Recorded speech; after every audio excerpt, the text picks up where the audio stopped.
you said it, experience. I want to. There's one thing I've learned from my father and all the people I grew up with, my mentors, is to give back. You can't keep it all to yourself. If you've been successful, success breeds success. And I just want to share with the kids that no matter where you are, who you are, what you look like, if you just put your best foot forward and just work with it, stay with it, good things will happen. And so we just want to motivate the kids, inspire the kids, encourage the kids not to give up, not to quit, and whatever it is. Sometimes failures do come, but that doesn't it shouldn't stop you from doing what you are intended to do. That's be your best. And so I'm sure even in your experience, leaving Fishers, you probably had some good and some bad, but that's a part of the growth, the process. And one thing I want to like to share with these kids is that nowadays everybody gets a participation trophy. No, no, no, no, no. You either win it and you try again the next time. You're not losers. You're called learners because you learn how to win. There's no losers in this life. It's a decision that you have to make. If you're willing to go through it all, you'll make it through. So No, I that's definitely. my take. That's what I'm going to share with the kids. And I always like to come from the heart because whatever comes from the heart will reach the heart. No, and that's definitely heartfelt right there, and I'm sure the kids will definitely gravitate to that. Uh, Ray, we were talking a lot before we started this recording, just you playing in a golden era of Hoosier hysteria, along Yeah. with your guy Walter. So just recap for me, just how has your relationship with Walter, evolved over the years? Because obviously you grew up in different places, but you've bumped into each other several times on the basketball courts. Just how has that relationship, continued to grow over the years? Well, first of all, Walter and I met at the Purdue basketball camps when I was like a sophomore in high school, and Walter was the main guy. Of course, there was Frank. Frank Kendrick was there. I think he had just went to the Golden State Warriors, won a couple championships, and so he was big time. And George Faber, a lot of people don't know George Faber was the owner of B Windows, so there's a lot of history there too. So, and Fred Schaus at the time was the head coach there, and Fred used to play for the Los Angeles Lakers back in his era. So I was there. I always heard the Purdue Boilermakers on the radio. I used to follow them. We couldn't afford the drive up there from Anderson to Fort Wayne. I always heard about this guy. Walter Jordan scores. Walter Jordan turnaround jumper. Walter Jordan. And before that, I used to listen to Walter Jordan when he was with the Fort Wayne Northrop High School Bruins, and when they won the state championship. I said, man, I would like to do something like that one day. When I finally got a chance to meet Walter at the Purdue basketball camp, we just clicked, man. And he recruited me hard. He did, and I really wanted to go to Purdue. But like I said earlier in our conversation, things happen, and sometimes when you want to go a certain direction, it seems like the good Lord will lead you somewhere else. But overall, Walter and I remain good friends. We had some good battles, Purdue, IU. Um, and the thing I can say about Walter, he's always been a winner, and he was a hard worker, class guy, even to this day. And so the thing we used to brag about was that I could never win at Purdue, and he could never win at IU. So it was a rivalry there, but it was a friendly rivalry, a respect thing. And so I just wish that I could have played with Walter, Joe Barry Carroll, Wayne Walls, Eugene Parker, Roosevelt Barnes. I mean, Mike Scares. I mean, this Keith Edmondson. Oh man! And there was another guy I remember that played at Purdue that played against us. Um, Golly, man, I tell you what, there's about 10 guys that's coming to my brain. Of course, Russell Cross, I mentioned Russell. When I was a senior, Russell was a freshman. And oh man, there's so many guys there that could just jump out the gym. Arnett Hallman. I mean, I could name all the Purdue guys. And let's see, was the Walker boys that played there? I don't know. you familiar with the Walker boys or not? But anyway, there's so much history there. And I met Walter, and we played against each other.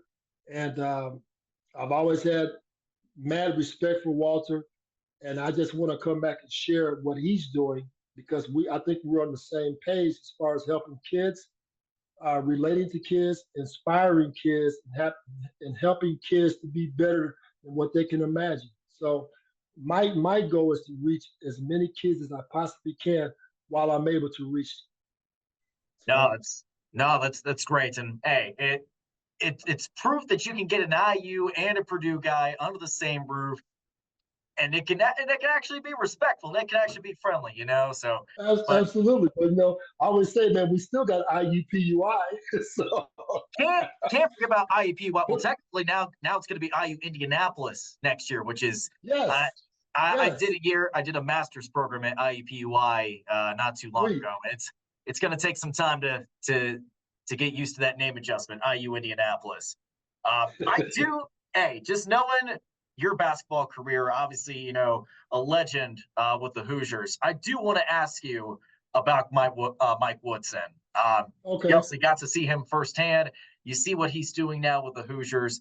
Uh, just overall, how surreal has it been seeing him back with this program in the head coaching role, and seeing him lead, especially in what a very different era of college athletics. Well, first of all, I got a chance to play with Mike for 3 years down at IU. Of course, my freshman year, he was a sophomore, and we kind of hit it off. We called him captain. Woody, he went through a lot of adversity physically, his back surgery, knees. Before games, he would ice up his knees, elbows. After games, ice up his back, knees, elbows. And we saw the resilience of Mike Woodson not giving up. Another example of a person who didn't quit. And of course, he got a chance to play pros for a few years, Kansas City, New York, New Jersey Nets. I was there with him for a quick minute. Also, he also played, well, he coached, of course, the NBA, Atlanta Hawks, Detroit Pistons, the New York Knicks again. And Woody, just, he was a no nonsense guy. He was a he had great admiration for Bobby Knight. And it was good to see him come back to his alma mater and support the team because I knew right then by him coming back, he was going to recruit some key players that have the inspiration of going from college on a short term to the pros. And as you can see, his first year was okay because he had Trace Jackson Davis, and some other guys there, and they all and Stefano, I think his name is. They left early, and that kind of hurt the program. But then again, you can't blame these kids for not wanting to go and make the money. But I'm gonna tell you this real quick: if we had the NIL back then and the and the portal, I probably wouldn't be talking to you about IU right now. Just saying. But getting back to Mike is a great guy. He'll challenge you. He's no nonsense. He's really he's turning the program around. Maybe not on the level of a Bobby Knight right now, but I guarantee you, as you saw when all these guys left and they were not winning at the time, now he's recruiting all these great players. And so these guys have in the back of their minds, if I play 1 year, do well, I'm gonna go pro. And I think it kind of helps the situation of the school, and then again, it kind of hurts. It depends on the level of the kids, because right now they got two kids coming back. That's going to be Malik is coming back, and the other kids, sophomores, are coming back, a junior. So, of course, they got. I can't name them all right now. There's so many go through my mind, but all the kids that are returning, they have an opportunity to do something great down in Bloomington, and Mike Woodson will get them there. And because if you trust him, he knows the ins and outs of the pro game, and he's getting better with the college game. So there's a minor adjustment that both players and coaches have to make the whole thing work. So I'm happy for Mike. I wish him well. I contact Mike every so often. I don't like to bother people, but I would text him or call him just to say, congratulations, or I'm encouraging you. Keep up the good work. Don't give up. Times get tough. And Woody knows that. He's been through it all, man. So he's tough as nails. I tell you, he may not look like it, but he's tough as nails. So I'm glad you asked about Mike. So I'm proud of Mike. No, absolutely, and good to hear that perspective too. Just knowing you guys definitely have your history from your time at Bloomington. Looks like the meeting time is running out. So I'm just going to ask you if there's anything else you want to add about Walter, about his camp, what you're most excited about that I haven't asked already. I'm excited to meet with Walt again, break bread, talk about the good times, share. He and I and others will be there to share with the kids and just to reminisce a little bit about our rivalries, friendly rivalries, and just to see how he's doing physically, and he and his wife, and all of the Fortway family. The Walt has like 8 brothers, so he comes from a big family too, like you do. And so I know Joe, Lafayette, Charles, Art, all these guys. I mean, I know all of them pretty much, most of them. And he has a sister named Suzette. So the Jordan family is synonymous with Fort Wayne. So, and I also want to give a shout out too to Larry Tinker, one of my good buddies out there. I met Larry in Fort Wayne. He's called the playground legend. Ask Walter about Larry Tinker, and he's gonna light up like a Christmas tree. I'm gonna tell you. Say, hey man, if you talk to Larry Tinker, Ray told me to ask you about him, and just listen to what he has to say about Larry Tinker. Okay.